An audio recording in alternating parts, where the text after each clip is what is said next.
जय गुरु जी, शुक्राना गुरु जी की प्यारी प्यारी संगत को जय गुरु जी। संगत जी, आज जो आपको ब्लेसिंग दे रही हूँ ना, मेरे हिसाब से तमाम संगत जितनी भी मेरी सुन रही है उनको पता होना चाहिए और उनको ये अपनी फैमिली को भी बताना चाहिए। इन फ्यूचर टाइम, आने वाले टाइम में अगर आपको कोई समस्या हो तो आप सब, फिर मैं कहूंगी भाई आप इस चीज का समाधान कर सको।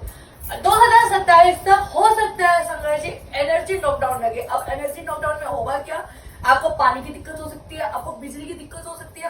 हो सकता है मेरे भाई कि भाई 2027 में कुछ ऐसा टाइम आ जाए, जैसे अब ये टाइम चल रहा है युद्ध का, कुछ ऐसा टाइम आ जाए कि आपके घर में हफ्ता हफ्ता बत्ती ना हो सकता है पानी की किल्लत हो जाए, यहाँ तक कि हो सकता है कि अनाज की भी कमी हो जाए और जो अनाज मिल रहा है ना उसका रेट दिन प्रतिदिन बढ़ता जाए। तो मैं संगत जी आपको घुमा फिरा के नहीं कहूंगी, आपको डायरेक्ट कहूंगी किसी भी तरह की परेशानी हो तो उसका समाधान हमारे गुरु पर पहले ही बता देते हैं कि ये चीज होने वाली है, आप इससे अपने और अपने परिवार को सेव कर सकते हो। तरीका मैं आपको बताऊंगी, करना आपने क्या है। इसके लिए आपको सबसे पहले कमेंट में शुक्राना करना, जो मैं हर बार कहती हूँ बिना शुक्राने के कोई मैसेज, कोई ब्लेसिंग कभी पूरी नहीं होती। अगर एनर्जी लॉकडाउन लगे, मान लो कि भाई पेट्रोल की कमी हो जाती है, गैस की कमी हो जाती है, ईंधन की कमी हो जाती है, जैसे आपने अभी देखा गैस के कारण कितने लोग परेशान थे।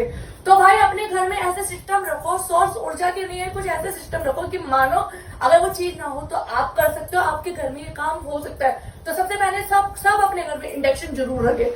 अगर मान लो कि अगर गैस की कमी हो तो इंडक्शन होना चाहिए। साथ ही साथ अगर पेट्रोल की कमी हो जाती है तो आप में इतनी कैपेसिटी होनी चाहिए कि आप साइकिल चलाओ या खुद वॉक करते करते अपने काम करो। पॉसिबल नहीं है, तभी समझ जी मैं ये कह रही हूँ 2027 तक कुछ ऐसा होगा। बदलाव की घड़ी तो चल ही रही है, लेकिन 2027 तक बहुत ज्यादा बदलाव होने की चांसेस है। तो बार बार आपको हिंट दे रही हूँ, अभी से सेविंग शुरू करो। इसके लिए मान लो अगर बिजली नहीं है तो आप किसके लिए भाई सोलर लाइट रखो, सोलर चार्जर रखो, सोलर इलेक्ट्रिसिटी लाइट रखो, ये सारी चीजें अपने पास रखो। अगर अनाज नहीं है तो भाई उसके लिए गेहूं का आटा या जितनी भी दाल है उसकी क्वांटिटी में थोड़ा थोड़ा करके अपने घर में सेव करना शुरू कर दो। और सबसे बड़ी बात है जो आज मैं आपको बता रही हूँ, भाई सेविंग करो, सेविंग करना शुरू करो, क्योंकि बिना सेविंग के कुछ नहीं हो सकता। थोड़ा बहुत पैसा अपने पास सेव करके रखो, क्योंकि इमरजेंसी अगर लॉकडाउन जैसे एनर्जी लॉकडाउन लगता है तो उस टाइम आपके पास ये चीजें हो सके। हफ्ते भर के लिए नाइट गैप हो सकती है, अनाज की दिक्कत हो सकती है, महंगाई बढ़ सकती है, गैस का सिस्टम आप देख ही रहे हो, गैस के सिस्टम के कारण न जाने कितने होटल बंद हुए। होटल तो संगत जी दूर की बात है, जो रेडिया जो हमारे कार्स खड़े होते थे आज के टाइम पे वो भी बंद हो रहा है। तो स्टार्टिंग हो चुकी है। आपने ये देखा कि 2 दिन पहले भूकंप आया युद्ध के कारण, उसके बाद आपने देखा कल नोएडा में जो सीन हुआ बरसात से, मतलब जैसे जैसे युद्ध बढ़ रहा है ना ऑटोमेटिक हमारा वातावरण, हमारा पर्यावरण इससे बहुत ज्यादा हार्म हो रहा है। और जब हार्म हो रहा है जिसके कारण बहुत सारी दिक्कतें आगे भी फेस करने को मिल सकती है। तो प्रेम करके शुक्राना करो, जो मैसेज दिया उसे सब तक पहुंचाओ।